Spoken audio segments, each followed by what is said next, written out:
today. Awakening, liberation, enlightenment. It's kind of very important for the last 3,000-4,000 years of spiritual narratives. And so, well, be strapped in, because it's going to be kind of a interesting journey through the through computational neurophenomenological lenses. But before we get going, like, this is, I just kind of, get an idea of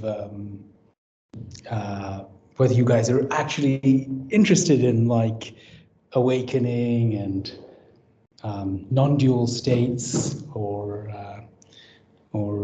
mystical experiences. So just like, how many people meditate? Oh, wow. That's really impressive. Okay. How many people have had a go at psychedelics? Okay, great. That's similar. So that's certainly more than 2/3 on both counts, which is good. So this will be, I think, helpful. We're living in very, very special times, and I'm kind of excited about this new way of thinking about these states, because philosophers have been trying to think about them for 3,000 years, and for the first time we actually have, I think, the possibility of kind of a different language to talk about this, and link it to natural sciences. So let's start with a bit of philosophy. What's this?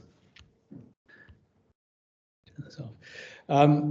So I'm standing in front of a tree. I see a tree. Okay, what's going on? Well, somehow I get sensory data and I have an impression of a tree. I'm seeing a tree. I mean, it's kind of miraculous, but am I seeing that tree? Actually, we only have our sensory impressions, our experience of seeing a tree. Have we actually ever really seen the tree in itself? So this is a very strange thing that's going on. How do we make sense of what's going on? And this distinction between appearance and reality has been a question ever since Plato and before. And, a really important breakthrough really was made by Immanuel Kant, who tried to, bring together this difficult position of like, are we seeing things as they really are, or are we trapped in our minds? And he had this distinction between the phenomenal world, the world as it appears to us, our experience of the world, and the world in itself, the things in themselves, the noumenal world. And Kant's idea was that our phenomenal world, our experience, our perceptual process has to be structured through certain concepts. And the most fundamental concepts are space, time, and causality. And these are called the Kantian hyperpriors. And, this was a really big, important, what he called a Copernican revolution, because what he said is that, look, it's objects conform to our cognitions rather than our cognitions conform to objects.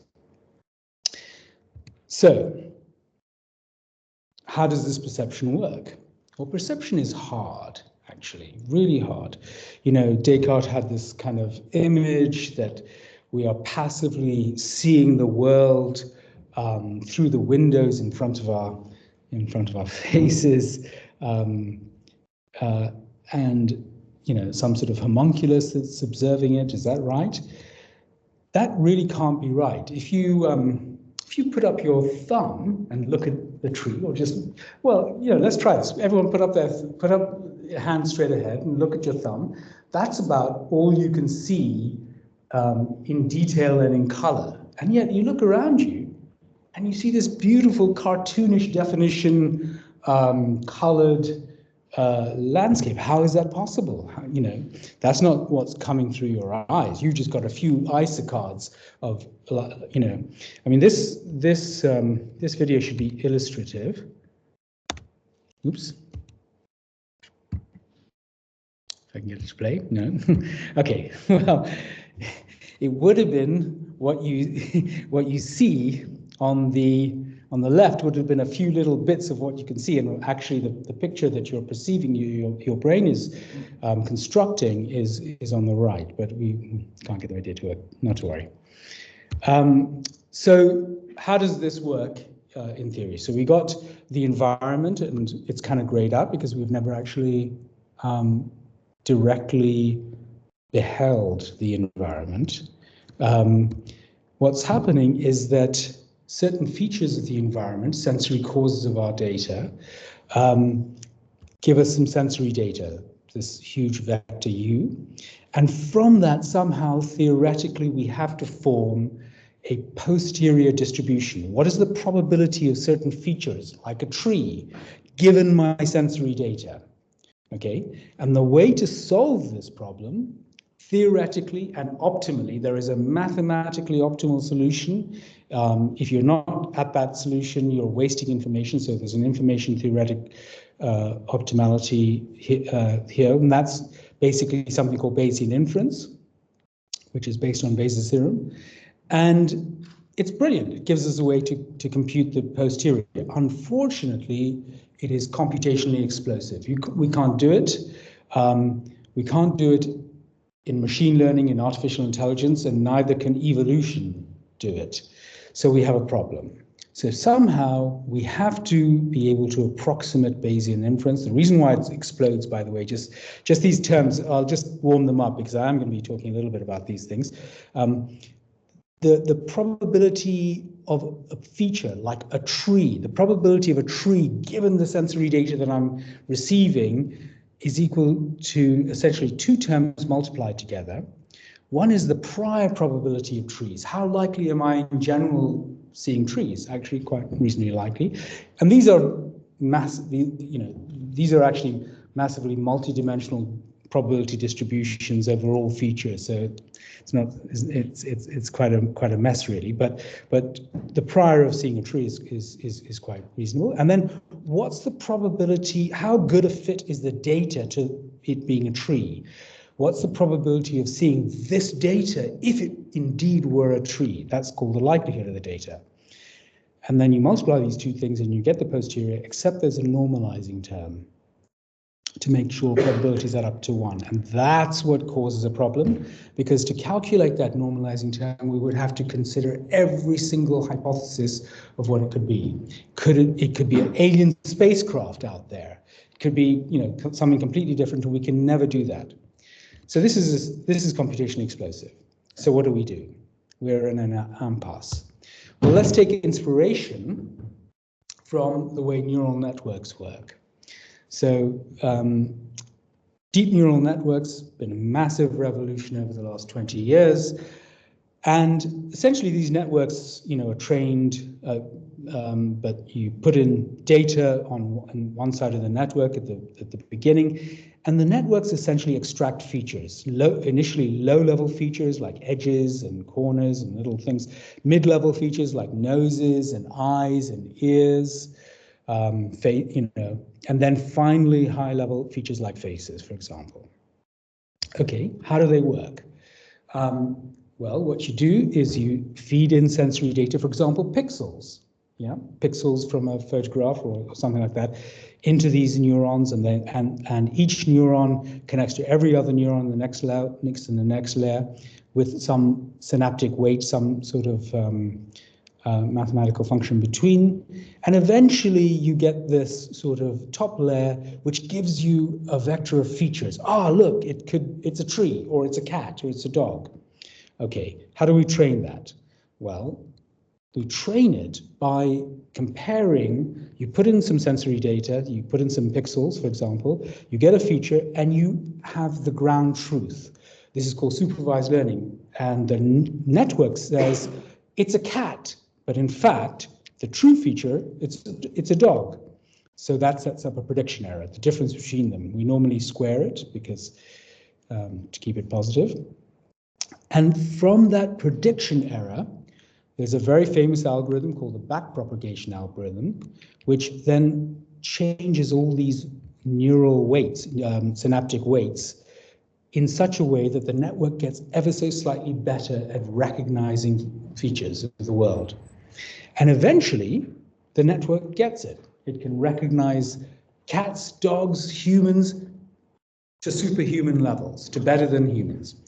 So this is great. Supervised learning works wonderful, but there's a problem. What's the problem? Why couldn't this work for the brain? Well, there is no supervisor in the brain. Who is telling us the ground truth data? We only have the data. We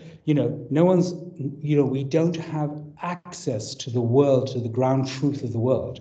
We only have our sensory data. So what's the solution? How do we solve this? What is the one type of truth that we have access to? Well, we have the sensory data itself. And so the trick in machine learning, and as it happens in the brain, will be to put another network on top of the features, which then says, okay, here's my guess at what the features are, given this network, which is initially random when you're a baby, for example. And then given these features, what would I then see? What pixels would, if it really was a tree, what pixels would I see? And then I can compare my predicted sensory data, my predicted data, with the actual data I get. And that gives me a prediction error. Then I can see, look, I'm not reproducing the data. And so it's clearly not a tree. Maybe it's something else, an alien spacecraft. So we slowly get a network which learns. However, as you can imagine, that's really tough to do. I'll come up just before we do that. Let's just name these things because they are going to be important. They're critical, in fact. The first network at the bottom is called the recognition model. It's what recognizes features. This is roughly what, until about 20 years ago, this bottom part is what most people thought was going on in the brain. Turns out that that's only a small part of it. The top part is called the generative model. So this is an encoder sometimes, decoder, and that's the code. If you've ever heard of predictive coding, that's the code. So this generative model is going to be critical. Okay, but the recognition model is very difficult to learn because, highly nonlinear. And it turns out in general, it's not easy to learn. And so we end up using something called a variational autoencoder in machine learning, which trains using an extra feature, not just minimizing the prediction error, but also this model is constrained by priors over features coming from higher levels. For example, that we're generally likely to see trees, and in fact, my sensory data may, I'm walking along the road and I see a branch, but actually the sensory data probably fits the snake better than the branch. But because branches are more likely, maybe I'll perceive a branch instead of a snake. And that's this extra thing coming from priors, which is going to feature quite heavily in our story. So how does this work then? So instead of doing Bayesian inference, what we're going to do is minimize the free energy. Now, the free energy sounds really like as if it's coming from, physics and joules and stuff. It's actually an information theoretic term. but information theory and thermodynamics turn out to be isomorphic. And essentially, it's got two parts. The first is surprise, which is roughly speaking how well a fit this, what's the prediction error? So minimizing prediction error is this part, right? We want the model to fit, our perception to fit the data. But then there is this second term, which is crucial. How far away is my guess at what's going on compared to my prior? So actually, trees are pretty likely, so that's good. However, some weird thing going on there. Unlikely to be an alien spacecraft because my prior for alien spacecraft is quite low. For example, this little furry cute thing. Actually, let's assume the model, the sensory data, the pixels actually are probably a better fit for a polar bear than a dog. All right, but I'm walking along, in Cambridge, I'm unlikely to see a polar bear. My priors for seeing a polar bear are very low, and therefore I will be heavily penalized. This term, the distance between this furry animal and the priors is going to be quite large. The distance from a dog to the priors will be much lower. So I will actually perceive it as a dog, even though it probably looks closer to a polar bear just from the pixels. So that's minimizing free energy. That's roughly speaking. So this is really the big breakthrough in neuroscience. Probably the closest thing we have today, arguably, to a general theory of how the brain works is minimizing free energy, predictive processing, active inference. There are all these names that are used. Cognitive Bayesian, the Bayesian brain model. And except that in the brain, this generative model doesn't sit on top of the feature vectors. What actually happens is that it folds back onto the network. So we have feed-forward networks from the periphery of the brain, let's say the back of the brain where all the visual data sits, going forward, but then you have these feedback connections which go back towards where the data comes in.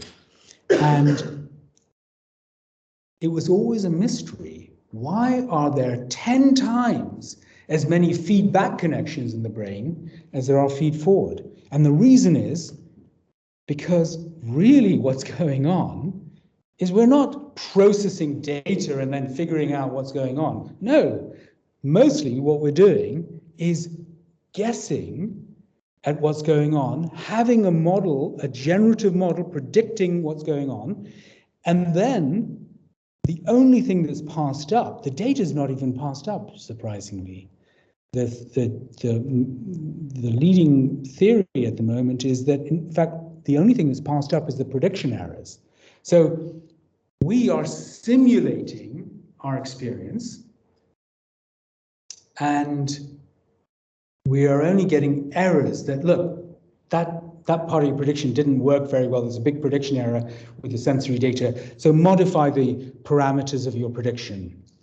And that's basically what could be the fundamental module of the algorithm of the brain. Now, where do these priors come from? We talked about that the features have to be constrained by priors, because otherwise the learning will not happen. And as you go through childhood, this is exactly what happens. These layers come online one at a time. And these priors essentially come from models a layer above. And those priors for that model come from a model a layer above that. And, we don't know how many layers there are. It could be half a dozen or so layers. But essentially what we have, the basic modules of the brain are thought to be a hierarchical predictive processing architecture in the brain. So, and these higher level priors or beliefs are really what's driving the whole system. So let's just have a very simple example.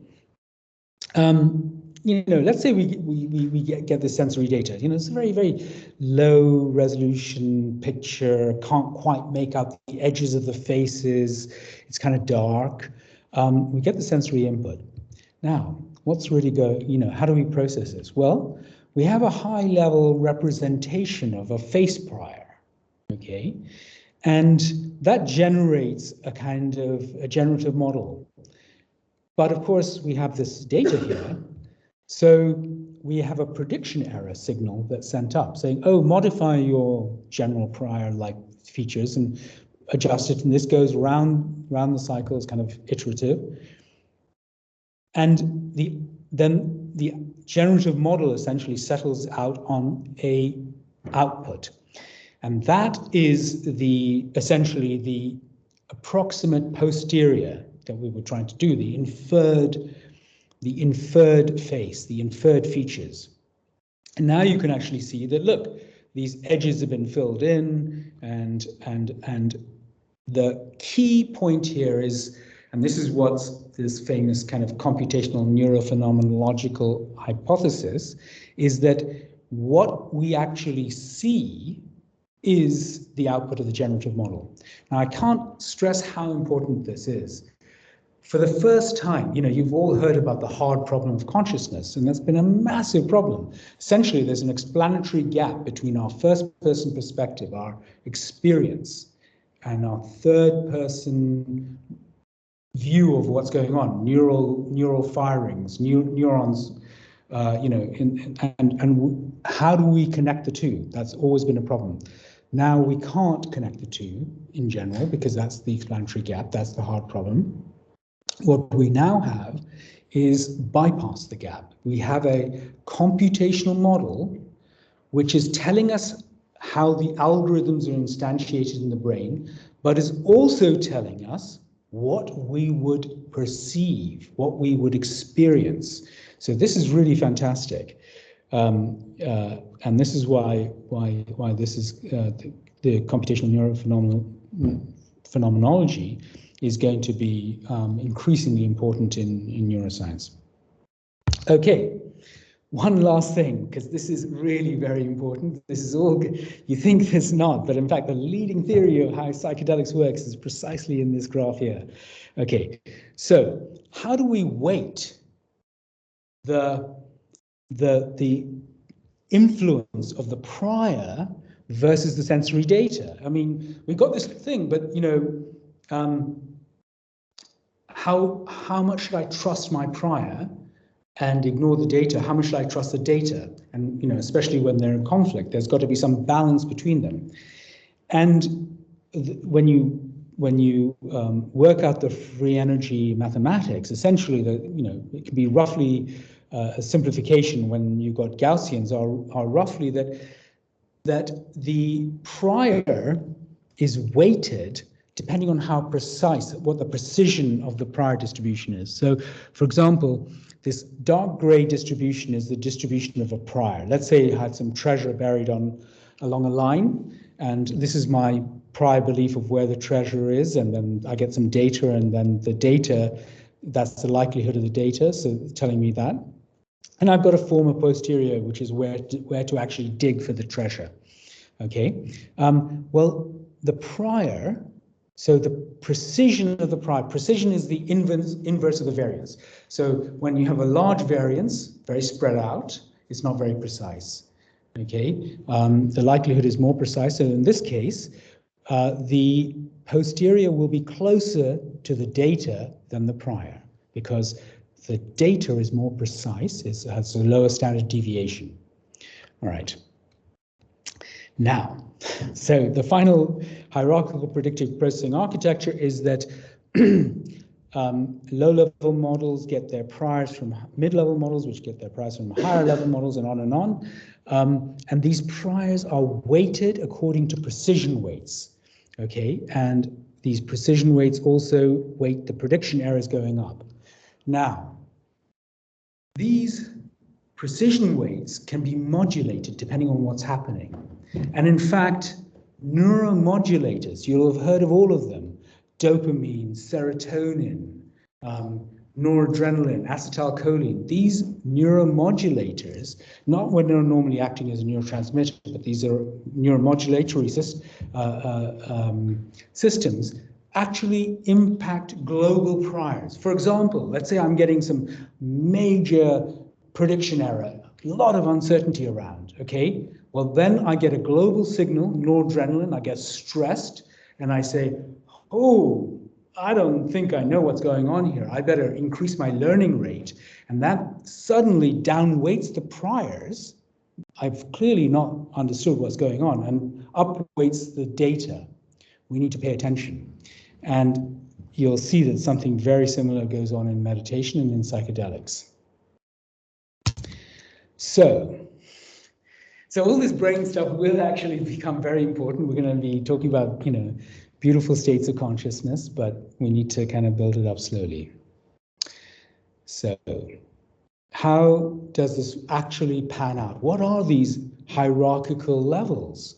Well, actually, we have a decent idea. This is an amazing machine learning summary from something like 15 to 17,000 fMRI results, essentially figuring out what is the cortical hierarchy through functional magnetic resonance data. And at the bottom of the hierarchy, right at the very low level models, we have somatosensations, so basic body sensations, vibrotactile musculature, prosodic, which is like the, sounds, the kind of phonemes that we get, the basic sounds, and then we get higher up, we get like anxiety, and then we get motion and faces, and then finally at the very top we get reasoning and concepts and language, right? So this is the analogy I'm drawing here is exactly with a neural network: low-level features, mid-level features, and finally faces at the top.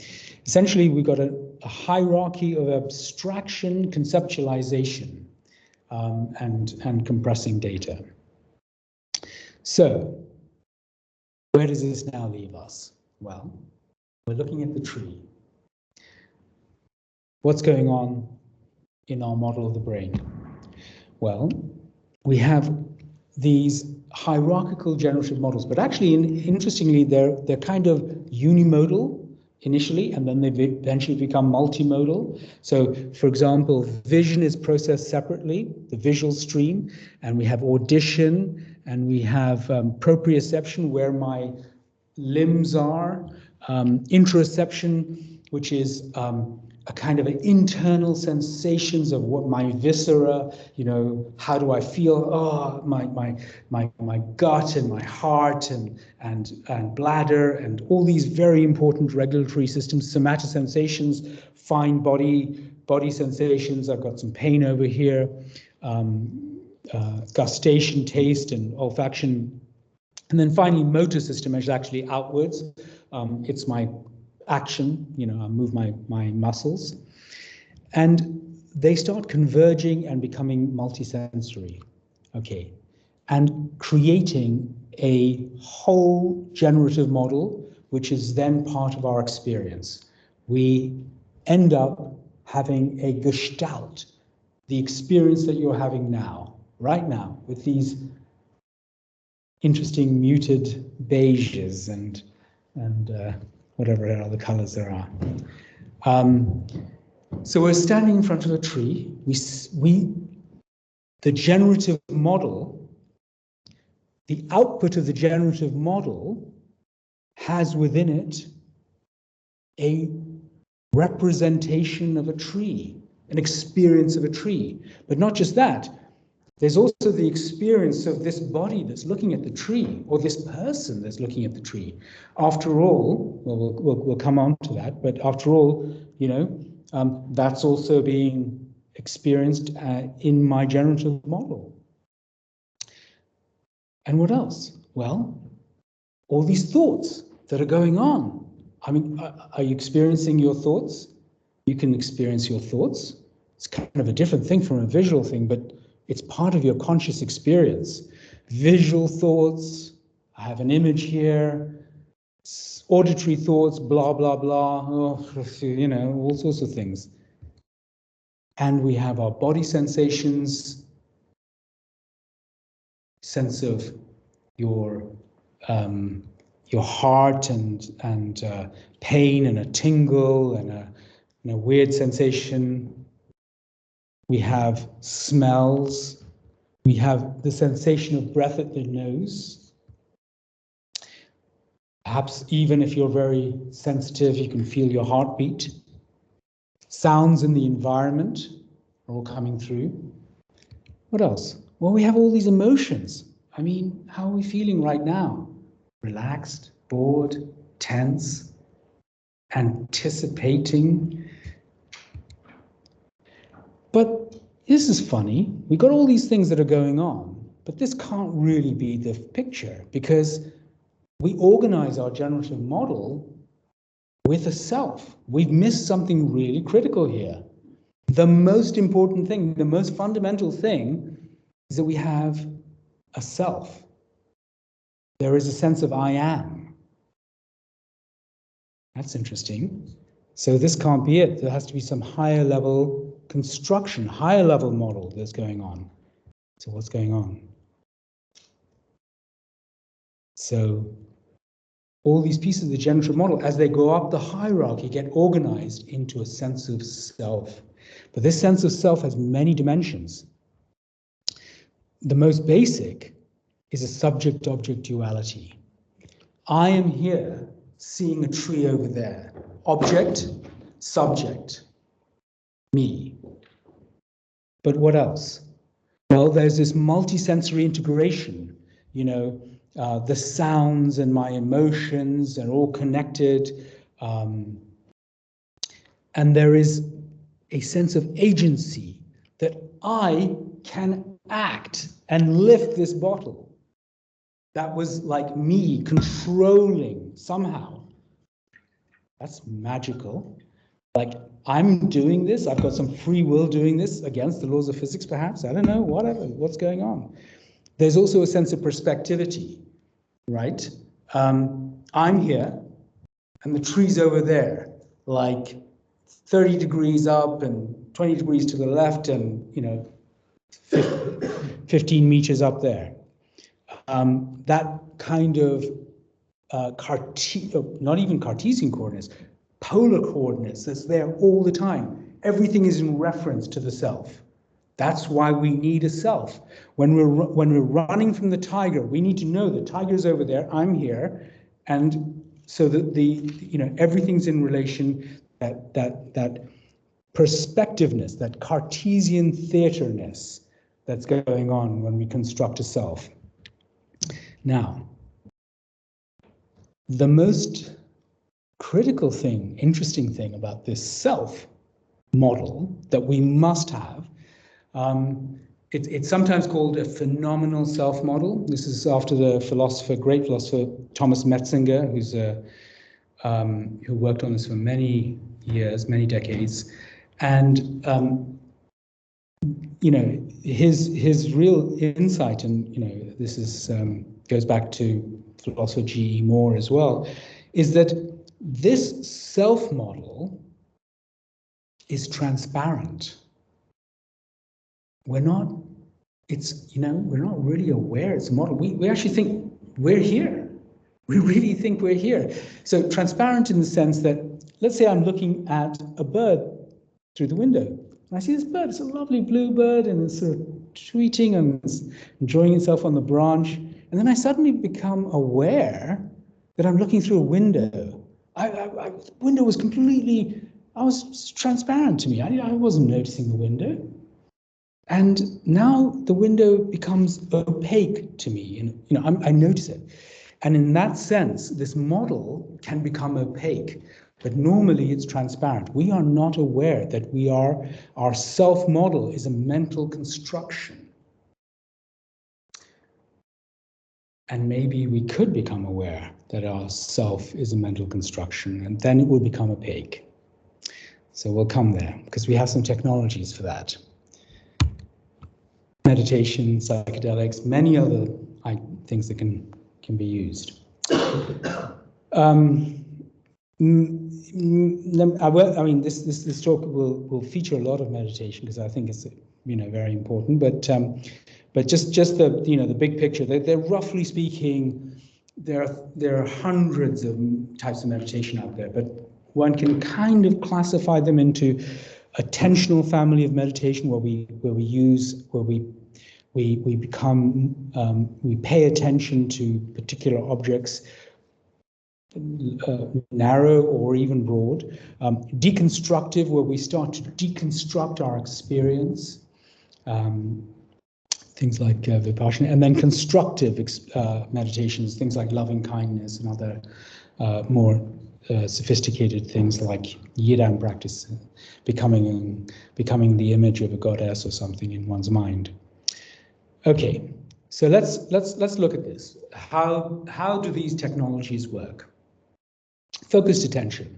So most of you say that, like, you've tried out meditation, and the normal method of meditation, especially in the modern mindfulness movement, is focused attention, is kind of a core practice. For example, paying attention to the breath of the nose. So the meditation app or the meditation teacher says, notice the sensations of the breath at the nose, or on the lower belly, or any other place. And what do we do then?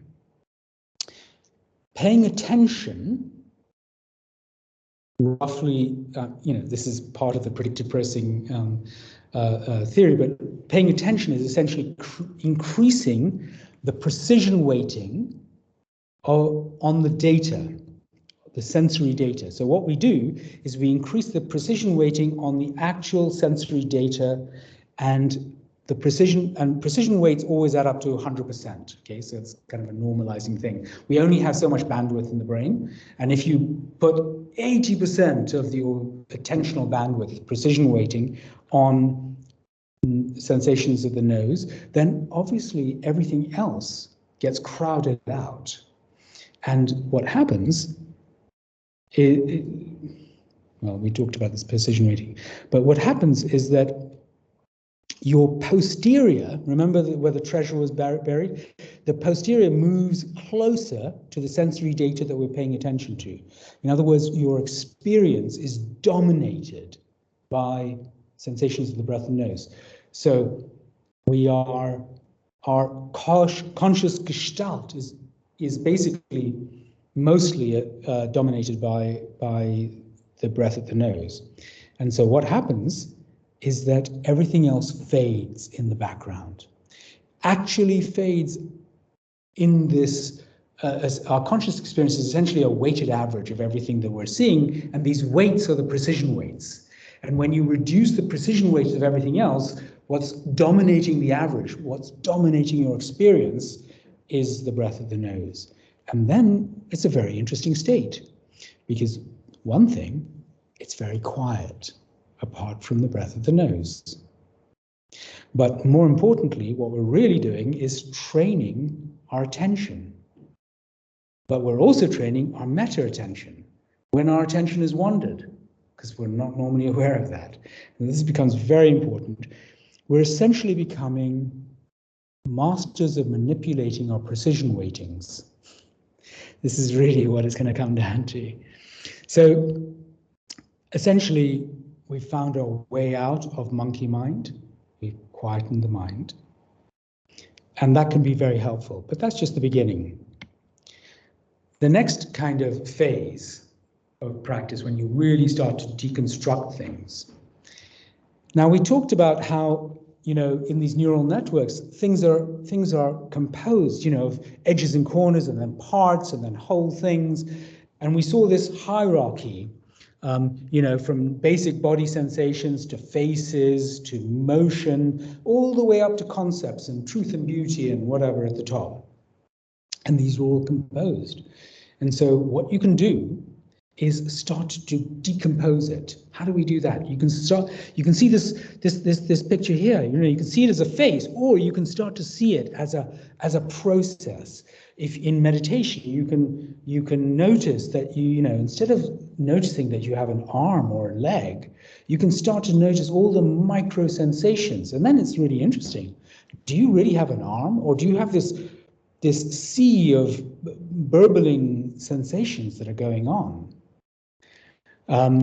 You can look at this car and you can see it as a car, or you can see it as the parts. Have you ever like noticed you can you know, you've got this pile of things that are composed, and you can tune into the object as a whole or just the parts. You know, try it out. It's very interesting. Another way of, you know, I don't know if you've ever, as a kid or as an adult, if like me, you know, I do this all the time. It's like you say the same thing again: dog, dog, dog, dog, dog, dog, dog, dog, dog, dog, dog, dog, dog. After a while, it's really weird. You don't start thinking about a dog. This is like these sounds, just these sounds. It starts to disconnect from the word to the kind of lower level sounds. And I mean, you know, a good example is like, you know, we see this computer monitor, an old-fashioned computer monitor, and it says default monitor. And then we really tune in with our, having sharpened our attention in focused attention meditation, we've got some really good attentional skills now. We really focus in on this default monitor, and what happens? It disappears. It just becomes RGB pixels.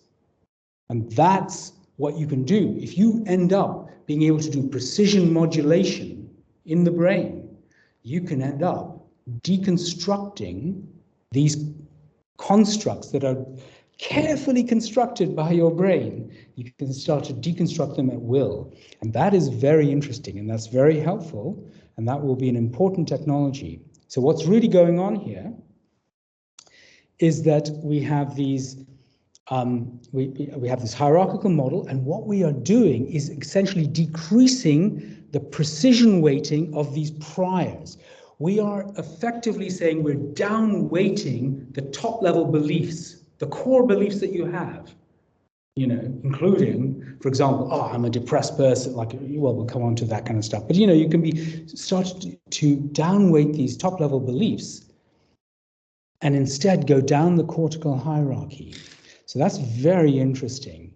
You know, often, you know, it's very interesting why phenomenology, let's say, for, you know, in psychedelics, for example, you know, why do we see all these geometrical patterns and really interesting, which are very low-level, mid-level features in this cortical hierarchy? Because we've turned things down. We're no longer seeing the sort of conceptually, we you know, especially with eyes closed and cutting off sensory data, we start to construct these mid-level and low-level priors start to take over. So essentially, we move away from these high-level priors. And that's very helpful because we can see the world afresh. But that's not where we're going. We're going further than this. So what really is happening is as we start to deconstruct the world, the objectness disappears. The reality of your arm, well, actually, it's just kind of construction because I'm just feeling like all these body sensations and not tuning into the arm. So we go through a process called de-reification. So when you know, do you remember when we just naively thought we're seeing the tree? That's called naive realism. The tree's really there, absolutely. This bottle's really here, it's real. This game of Monopoly is absolutely real. It's like life and death depends on it. No, it's just a game. It's just a construction. It's not real. So that's de-reification. And there's an important word which I won't introduce many kind of terms of art and kind of from the spiritual traditions, but there's an important word called emptiness, which I do like. It's a Buddhist word, shunyata, and that's really describing this phenomenology of where things become empty, they become de-reified. They lack inherent existence. You see that they were just a construction. It wasn't that there was a real soul there. They were just a construction. And a pacification. So when we deconstruct and de-reify, we come to see that there are models. We come to see that the model was a construction. So we're descending the cortical hierarchy.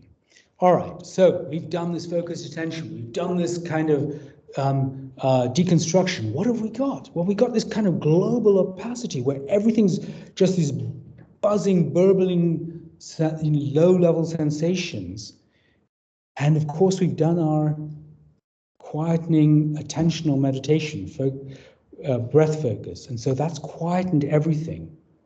And now look at the output of our generative model, our conscious experience. Well, at that stage, if you can get your practice that good,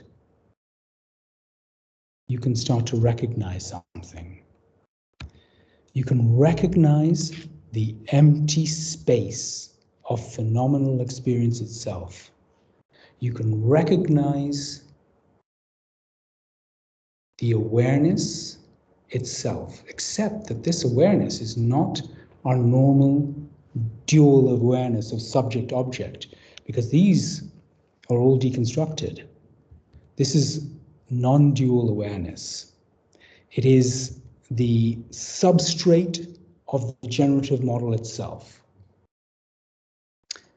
And this experience of non-dual awareness, of pure awareness, has been the kind of peak of many spiritual traditions to recognize this, because once you recognize this, then you can really get going.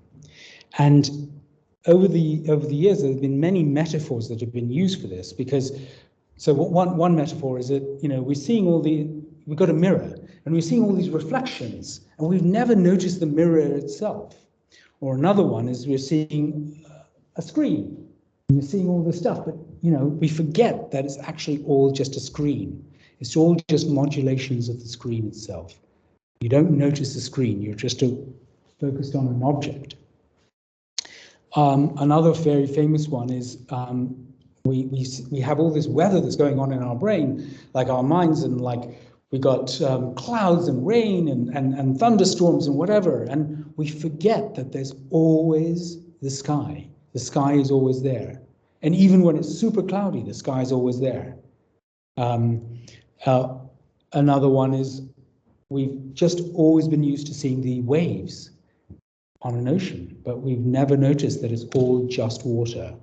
And a more modern one might be like a quantum field, from quantum field theory, where essentially there is just the field.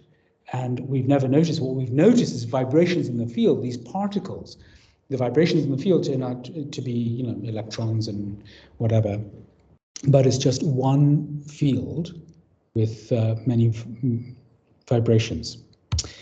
So when we come back after recognizing this pure awareness, and we come back and things re-arise, we say, well, oh, wow, this was there all along. This pure awareness, which I wasn't noticing, was there all along. Just like a fish swimming along, you know, sees the seaweed in the rocks and whatever, and then, you know, another fish says, oh, nice water today, and they say, well, water, what's water? You know, like not notice the water because it's always been there. So non-dual awareness, many terms have been used over the millennia. Consciousness as such, pure consciousness, pure awareness. Rigpa from Tibetan Buddhism, timeless awareness, timeless choiceless awareness. Being consciousness bliss from Vedanta. The self, capital S self, true self. The fourth state of consciousness, Turiya, Brahman, Buddha nature, the clear light, the ground of being, which comes across quite well here, because it is the ground out of which all our experience arises. The groundless ground, just to emphasize that that ground is not a thing. Emptiness with a capital E, slightly different use of the word emptiness. The deathless, the unconditioned, the peace that passeth understanding. So recently, again, Thomas Metzinger, that excellent philosopher, has started studying something that he's termed the minimal phenomenal experience. And that is that pure, deep samadhi state of just this non-dual awareness, empty of everything else. And how can we think about this? What are the features of this kind of this space?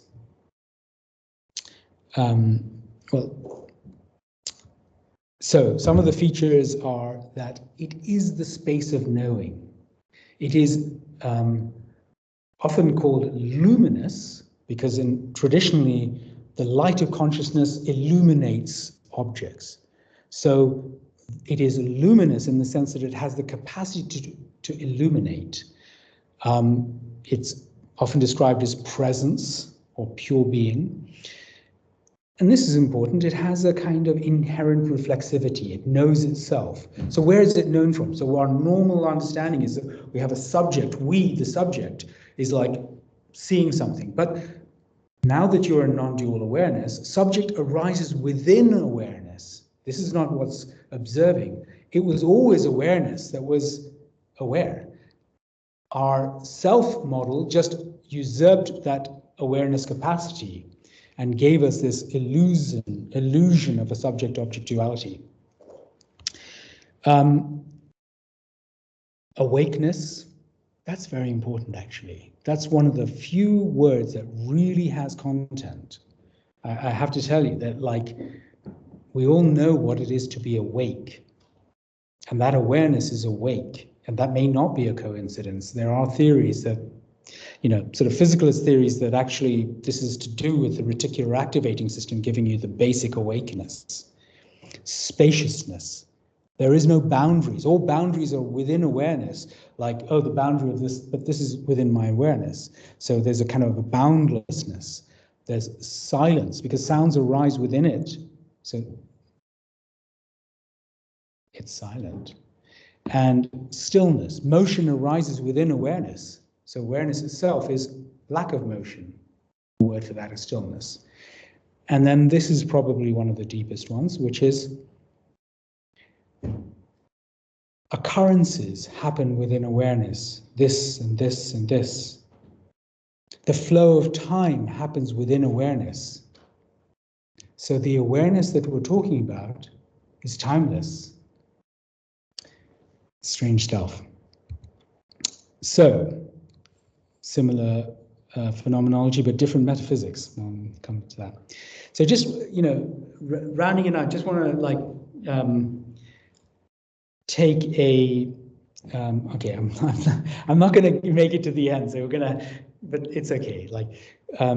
Good to have time for Q&A. So Plato really, I think he's, it's really great analogy that comes out of the Republic, book 5, I think. And that's, he has this idea that, look, our existential position is like these prisoners here. Can you see that they're chained up and they're like looking at these flickering images on the wall. And these flickering images are caused by, there's a fire behind, and people are like carrying along these kind of objects which are causing these shadows on the wall, shadows on Plato's wall. And of course, a philosopher then, or a spiritual practitioner eventually escapes and goes out and sees the world as it really is. It's a very mystical vision, and sees the sun, which is, of course, a lot more than just the light of the fire. So that's, Plato's idea really is an excellent,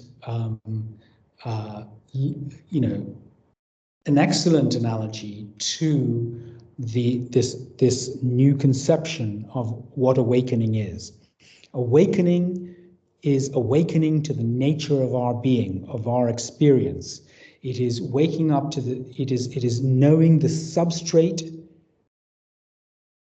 and the modulations of the generative model itself. In other words, when we wake up to the nature of the generative model, that this is a construction and that this construction is made of awareness, which is essentially non-dual. That is the idea. You're essentially waking up within the matrix that you never knew you were in. Okay, so what we might do is, because I want to, should we do Q&A like at quarter to? Yeah. Okay, so I'll quickly rush through some of this stuff, like just, I won't go through. So you might say, well, awakening, but wasn't it all about the elimination of suffering, you know?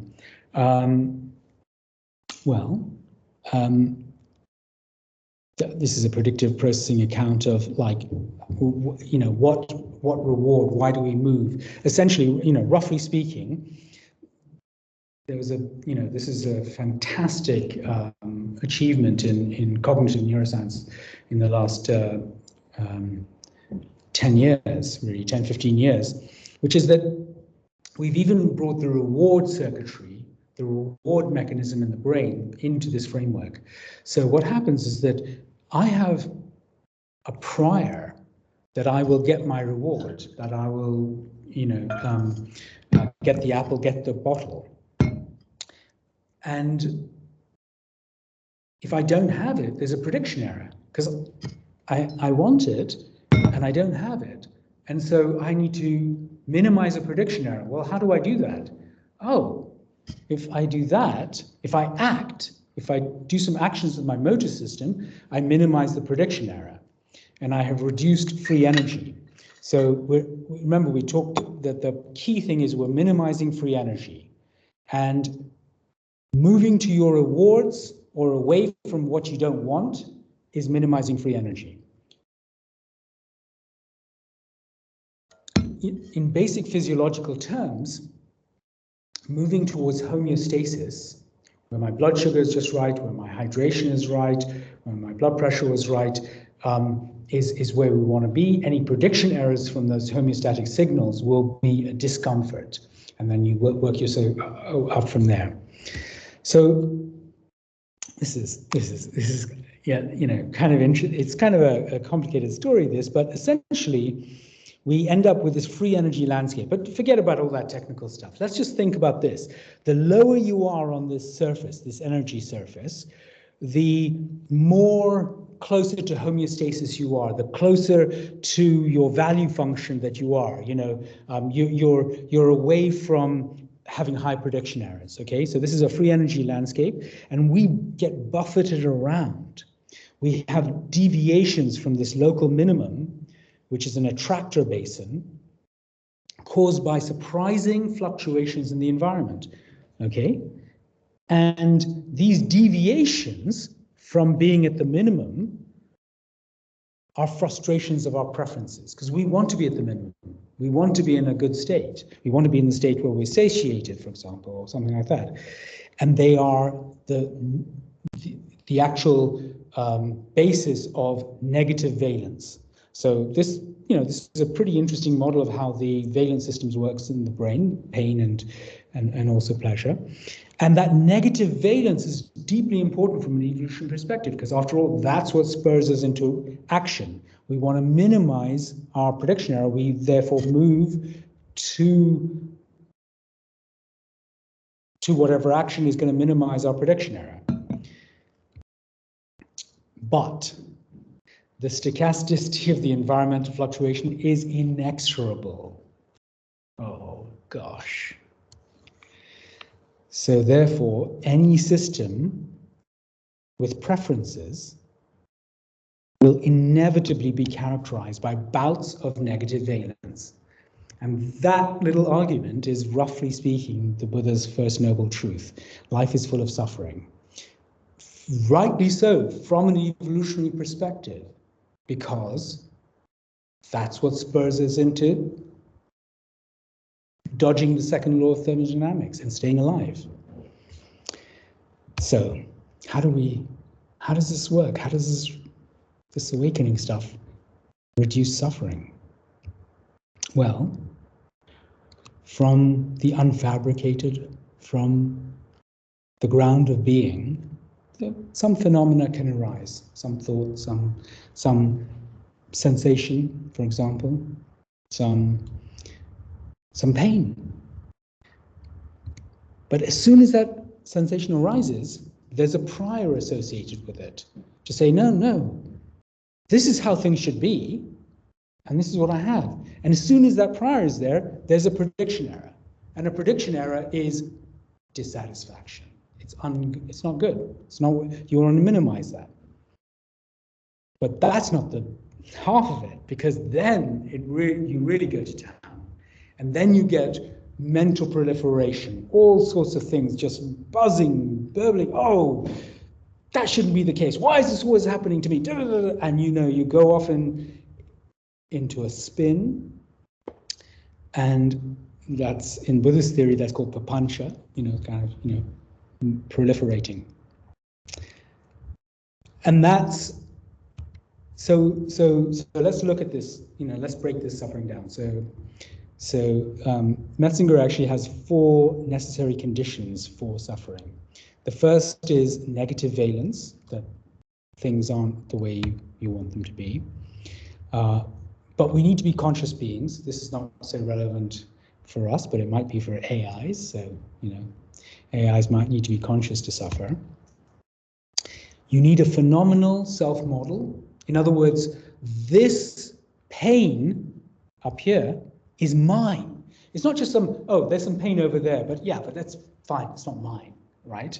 But this is my pain. And then the most important is that it's transparent. It's real. Not only is this pain mine, but it's real. It's really there. We can't see it. So how do we get out of that? Well, we've already talked about seeing through the transparency into opacity and seeing that there was a window, and it's not really real. And if you do that, make it fully opaque, actually the entire phenomenal property of the experiential selfhood, which is already construction, would disappear. And suffering would stop. And we have technologies for that to help you train in that process. So what happens is that all of this stuff, the prediction error, the priors, the mental proliferation, become empty. There's emptiness of phenomena and an emptiness of self. They become de-reified. There is a reduction in mental, therefore there's a reduction in mental proliferation, a reduction in the gripping, because when it's real, you want to grip. When this game of Monopoly is really real and really matters, you're really going to try. And if you don't take it seriously, you're not gripping. So that gripping is what drives your craving and your aversion, your push and pull towards it, your approach behavior and your avoidance behavior. And the frustration of this craving and aversion is what causes suffering, and therefore there's a reduction in suffering. So, very, very quickly, the really good stuff now, which is after deconstructing yourself, reconstructing yourself. So we have this awakening, but actually, funnily enough, it's not awakening that really does the stuff. It's what's coming, this reconstruction. So with meditation and other practices like psychedelics, what we're doing is we're reducing the top level weighting of our core beliefs, our top level priors. The Rebus model, which I'll come to, was a model I was involved with called the relaxed beliefs under psychedelics. And essentially, when we reduce these top level beliefs, we go into reprogramming mode. Reprogramming mode. We enter reprogramming mode, and then the question is, okay, so now you've flattened the free energy landscape, gone into this reprogramming mode. The priors are no longer these deep attractor basins in that landscape that you saw. What new operating system, what new program do you want to upload? Because you don't go around being in nothingness. You can try in a Himalayan cave, but actually more mature spiritual speakers, that's just like only a halfway house. What you really want to do is upload a new programming system.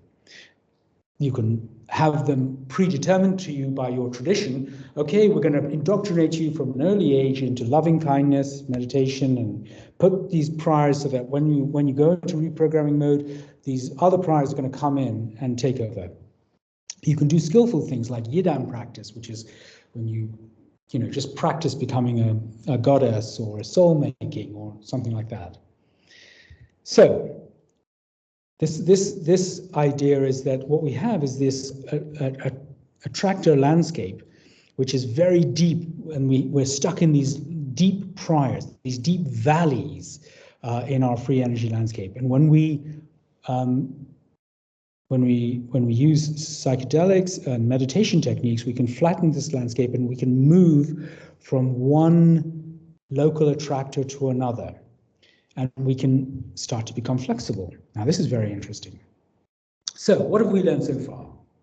Very quickly, the experience of the world is a construction, but it's a constrained construction. We're not just hallucinating everything. It's a constrained hallucination. It's constrained by our sensory data. And actually, it's constrained by our current priors, beliefs, and higher level models. So what happens is that we have this external data, we have a way of looking at it, a lens that we're looking at it. The lens is giving you our priors that we're bringing to it, and then this is giving you the probability of the data given those priors, and we end up with an experienced world. For example, if I could be a depressed person and I could say, the world's a terrible place, everything always goes wrong, and I'm a useless person. That's my prior. And then I get the sensory data of the world. You see, I told you, it's a disaster. Everything's, see that, look at that. It's just awful. It's, you know. And so the world that I experience, what does it do? It confirms our prior. It feedbacks, it gives you feedback to that prior and actually strengthens the prior, because that's how Bayesian updating works. And so we have an attractor basin, a stable attractor basin. So that's a dangerous prior because you could get stuck there. But not all priors are like this. For example, if I say, the world's made of cats, and then I get some sensory data, and then that doesn't fit the cat model. There's a huge prediction error, and therefore my posterior is less cat-like than the prior, and therefore my new prior will be less cat-like. So you start off with this is the space of all priors. You start off with a cat prior here, and then you look at the world and you end up with a new prior which is less cat-like, and a new one, a new one, a new one. Eventually you get to a prior which is stable. In other words, is reinforced by the sensory experience, by the experienced world. And then you get a stabilized prior. So what do we have? We end up with this landscape of attractor basins that we can choose. And most people are just stuck in one little basin. But you do meditation, you awaken, you have psychedelics, you can go into seeing the world in new ways. All right, I'm just gonna finish up here. So see the world in new ways. So liberation, this is another word. We talked about awakening. There's this other word called liberation, is artful construction of top-level priors. How do we do that? We deconstruct our current reality and then to a minimal phenomenal experience, and we reconstruct, and we can choose. Actually, we can choose, because we are now in this meta-modern world. We can choose to go into Christian love or Sufi praise for existence, or into Buddhist compassion, or into anything else that is a stable prior. So, and the key relationship, and I'll stop after this, is awakening versus liberation. So they are two different things. Awakening was awakening to the nature of our reality, to waking up to pure awareness itself, the substrate of existence, of our experience. And liberation was, well, we'll come to see what that, that was changing our priors into more beautiful and helpful ways. So we start off perhaps with an initial awakening and come up here, but as we awaken, that gives us more ability to enter reprogramming mode and we have more room between stimulus and response, and we can start to not respond in the usual habitual ways that we've always responded. We can not have those same priors, and so we can get some liberation. But then suddenly then you go around and you're not constrained by your usual priors. You can see the world in new ways, and that allows you to go deeper into your awakening, which then leads to more liberation, which then leads to more awakening, and on and on. So that's a beautiful, virtuous cycle. And you can have different paths through this. You can have a kind of awakening first path, sometimes called the direct path or a non-dual path, and you kind of get some awakening, but all your habits are still there, and it's really like, and you keep on getting sucked out every time, I don't know, you go home and your family says this, and you get completely contracted down again, and or you go off to a monastery and do this kind of very heavy progressive dualistic purification path and do all this stuff, but in a very kind of very dualistically, and have tons of liberation, and then once the awakening takes off, it'll just zip. So there are all these different trajectories. I really want to talk about this, but I won't. The mystical leap, this is really where it gets interesting. But anyway, and deconstructing even this model, because after all, it's just a prior. It's just a way of looking at it.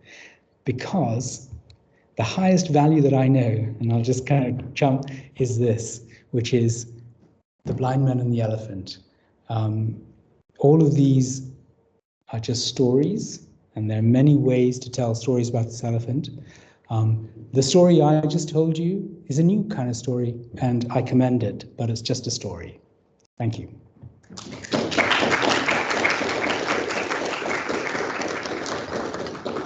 Thank you for that. We have time for just a few questions. We have the second.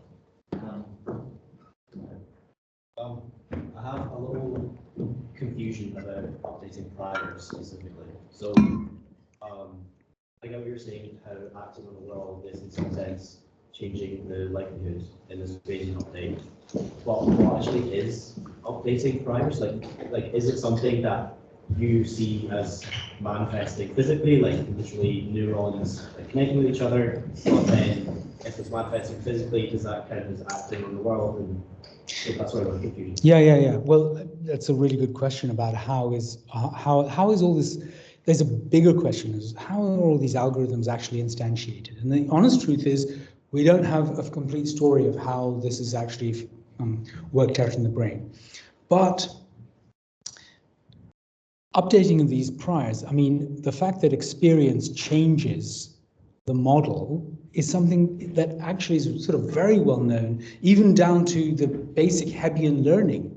The more times a particular stimulus goes, the stronger the habit pattern to a particular, is. If you have, so this kind of updating system in the brain is well known. In fact, the brain is neurons are. Synapses are perfectly suited to that. Synapses and, of course, systems that go on top of that. So actually, I think that it really could be really down at the physical level. The more times you exercise a behavior, the more it becomes ingrained. That's roughly that kind of approach. Can you tell us about the mystical leap in 1 minute? Yeah, so this is, we talked about what is the nature, I said, like, we don't know the nature of things as they are in themselves, even to call them things in themselves. What is the nature of reality? We are in our experience. So Kant had this noumenal world. And we live in our we experience our phenomenal world. But what is the nature of ultimate reality? And Kant thought we can never know the nature of ultimate reality. We have no access to the noumenal world. Schopenhauer was a great fan of Kant and lived a generation after him, and said, look, Kant was really bang on this stuff, except he got a couple of things wrong. The first is that you can't really talk about the table in itself, because table is just our category. But the other thing, he says, look, so far I agree with Kant, but now we have the counterpose to this truth. Essentially what he says is that we know one thing. Actually, we do know one thing. We have the experience itself. And surely the experience itself is also part of ultimate reality. And so what he says is that a way stands within us to, that, there's a kind of a subterranean passage that we can go out into ultimate reality. And that subterranean passage is through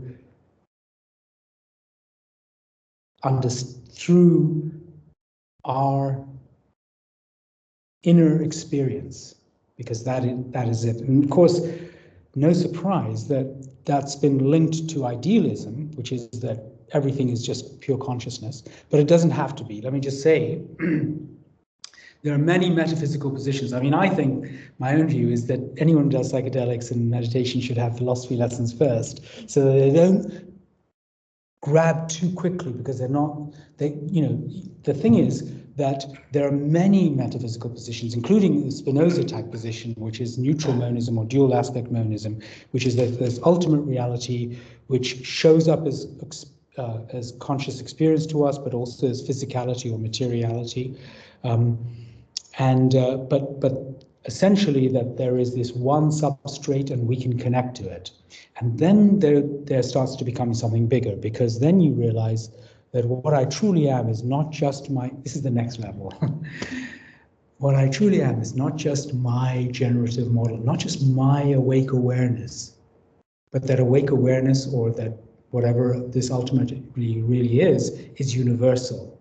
So what I really am is the ground of being itself, but the ground of being, my ground of being, has no attributes to do with me. After all, I am arising within it. My conventional self and my behavior, it's no different from your ground of being. Anything that's unique to you is arisings within it. And so there is only one ground of being. Anyway. Yeah, who's first? Okay, good. And then you next.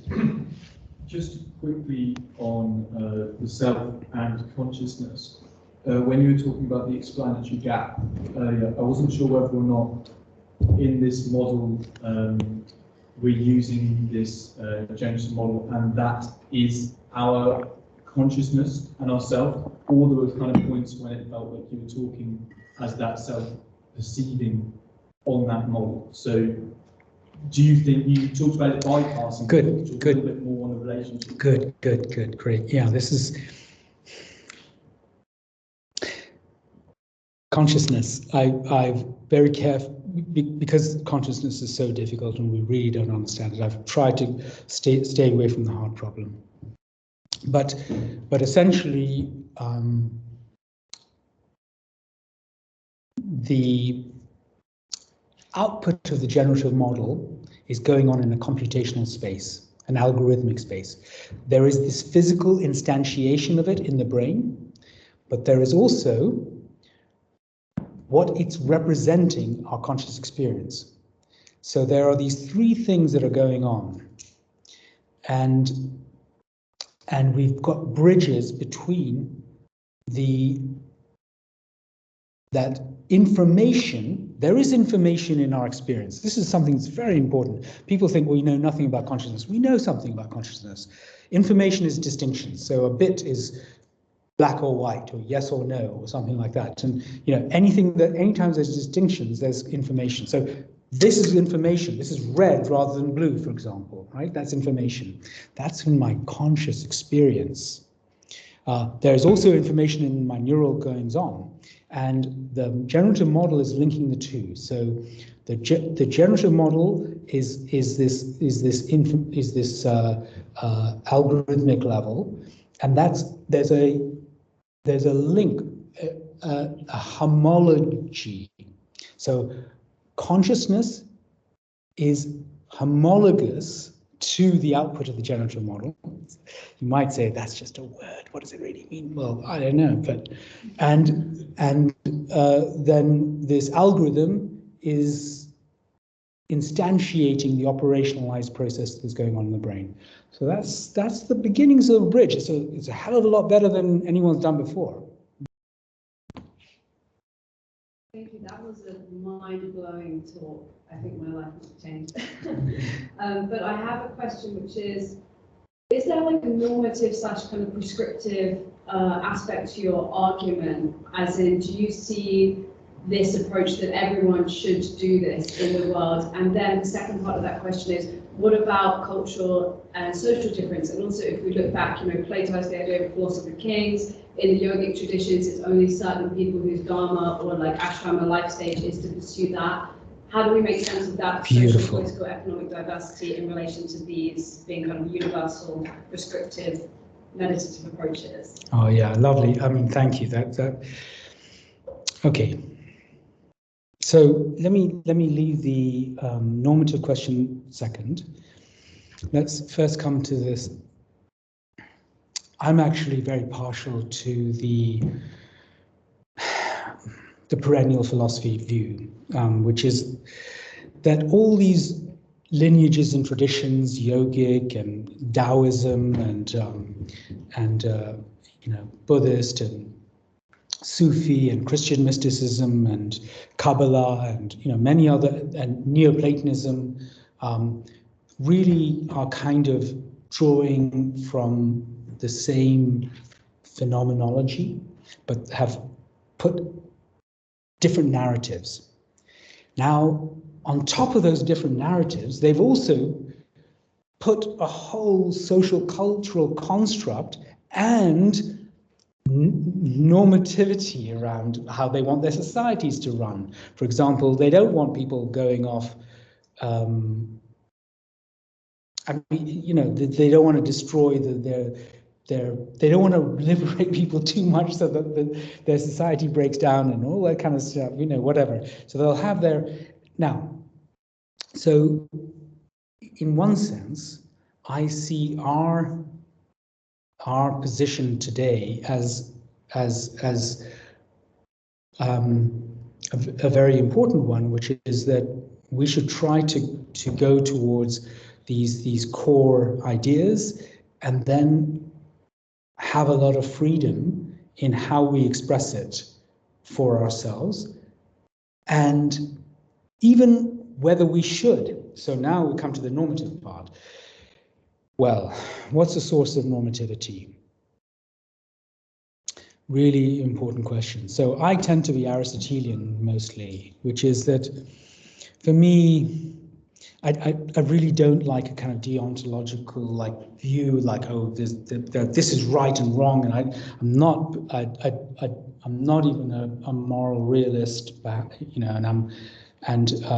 so I tend to say that, roughly speaking, we should say, well, things are good insofar as they are conducive to human flourishing, and nowadays, like flourishing as a whole, flourishing of the planet or whatever, and that needs to be, what does that mean? Well, it depends on the context and how we want to interpret it. And, there aren't that, it isn't what Aristotle sort of says. So we have to work it out for ourselves. So I take this very open view, kind of sort of slightly meta-modern view, which is, it is all narratives, but let's have a beautiful narrative, or a one that really works well. We won't be able to ground it in some deep objective truth, but let's make it beautiful for us. So that's roughly where I stand. Sort of perennial philosophy, and let's make it a beautiful narrative. Metamodernism. The final one, very last one. Question, I mean, we see all sorts of changes in how people process the world and how people deal with their bias in so-called mental illness. Sorry, say it again, the last sentence. We see lots of changes in how people process the world and how people update their bias in so-called mental illnesses. And in some sense, I'd expect these changes to occur in someone who's experienced psychosis or mania just as they would in someone taking psychedelics. Yeah. But then the fact that quite a lot of people who experience altered states suffer a lot as a result. The question is whether that's from the societal response to it, or the kind of environment, or almost they've been kind of launched into this altered state without that process of moving towards it. Beautiful. I just kind of wanted to. Yeah, no, I'm so glad these are exactly, if I had more time, these are exactly the things that I would have focused on. Look, this is a very serious thing, what you brought up. Okay, my big picture thing is going to be, I'm going to give you like this final conclusion and then drill down from there. Mystics swim in those waters, those same waters that the mentally ill drown in. I think it was Aldous Huxley or someone who said that, but anyways, that's really it. In other words, we see as psychedelics and meditation, especially high-dose meditation, going to a Goenka Vipassana retreat. I don't know what portion of people end up with psychosis, but it's not trivial. And so as you quite rightly said, psychopathology. There's this new way of looking at psychopathology using this framework, and it's called computational psychiatry. We've now been able to think about autism and schizophrenia and depression and many of these views from this point of view. And the fact is, as you say, that if you suddenly get wiped out into your priors and you start freaking out, for example, the ego does not like to die. I mean, anyone who's taken psychedelics knows this, often like, I don't want to die. That's really at the heart of these things. And you can have parts of the ego that remain freaking out through the process. And so we got this kind of, and then they become somehow, those priors get like strengthened, and then you get real problems. And so this stuff is very powerful technology and needs to be handled with wisdom and reverence. And that's, we talked about these lineages. Okay, so I'm kind of like all about, let's do it ourselves. But actually there is this wisdom in some of the lineages. Let's learn from that, not necessarily like just buy it hook, line, and sinker, but like let's learn. They dosed this stuff very carefully. They, for example, have these stages and make sure that do some like very important psychotherapy along the journey, so that when you're if you got a lot of traumas, then the last thing you want to do is just throw out the priors that are keeping it tucked down, because you will get this flooding. You will get the amygdala reacting, and you'll have re-traumatized yourself. You'll have potentially made the trauma worse. This is essentially what happens with PTSD, right? So PTSD should not be activated willy-nilly. You've got to do it gently, maybe with some MDMA, with a therapist or whatever, in this very careful way. So it's a really, really important question. And don't think that meditation, doing your 20 minutes of mindfulness is fine, but I'm talking about people who've never done, especially here's my real thing, that calming meditation, very important. People go off and just do the deconstructive part without having done all the calming stuff, and then end up in this kind of hell, and then get stuck there, and that's not a good place. So yeah, great, thank you.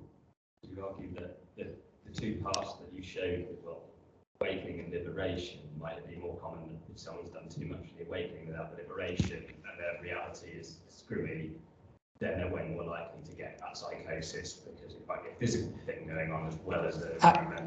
Absolutely, because the negative of liberation, that sort of the low part, is like having lots of patterns, having lots of priors and habits, and like you know, you get triggered by every little thing or whatever. And a big trigger is, of course, like traumas, right?